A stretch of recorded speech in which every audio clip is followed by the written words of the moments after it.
Shabbat Shalom, everyone. Cyber Rav here from Cyber Shul with a few words of Torah on this Shabbat Teztaveh 5776. Fashion is a multi-billion-dollar international industry. We love to watch who is wearing what as they walk down the red carpet in Hollywood. Designers like Giorgio Armani, Diane von Furstenberg, Ralph Lauren have made millions of dollars making others, mostly women, look their very best. According to the Bureau of Labor Statistics, the average American household spends $1,700 a year on clothing. Of that, $562 for women over 16.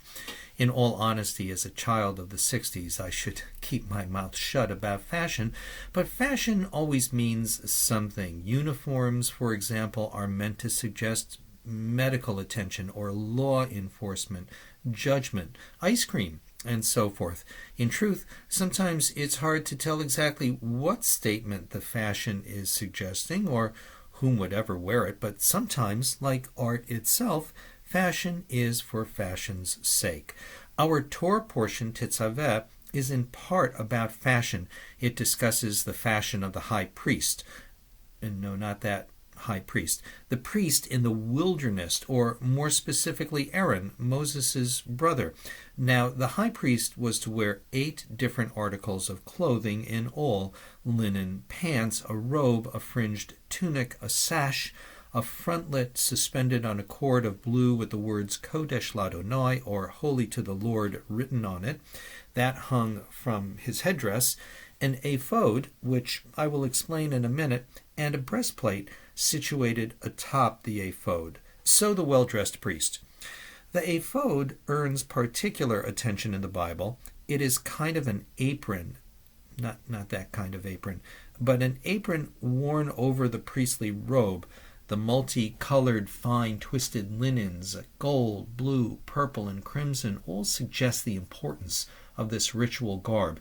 And we know from other passages in the Torah and Bible that the ephod was associated with determining the divine will. Wouldn't that be cool to dress in clothes that directly connected us to God? But what I find so fascinating about the ephod are the 2 lazuli stones that sit atop the shoulder piece of the ephod. On these 2 stones were engraved the 12 names of Bnei Israel, the children of Israel, in order of birth. So on one stone were 6 names, and on the other stone the remaining 6 names. Like epaulets on a soldier's uniform, the high priest carried the weight of the people's identities, their problems and frustrations, their joys and successes, upon his shoulders, and all that on the garment that allows us to better understand the will of God. The fashion statement? Well, it's not quite vox populi vox Dei, the voice of the people is the voice of God, but it does seem to suggest that the voice of God is never to be distanced from the voice of the people. In order to know what it is that God wants of us, we need to read the holy books for sure, but we also have to consult with trusted confidants, friends, parents, siblings, our spiritual leaders to help us choose the path that God wants us to take. No one but the high priest dressed like the high priest. He was a model. No, not that kind of model, but a model all the same of how to walk the walk of life, because no matter what we think or what we believe, what we do is visible to all, as if we were on display walking down that runway of life.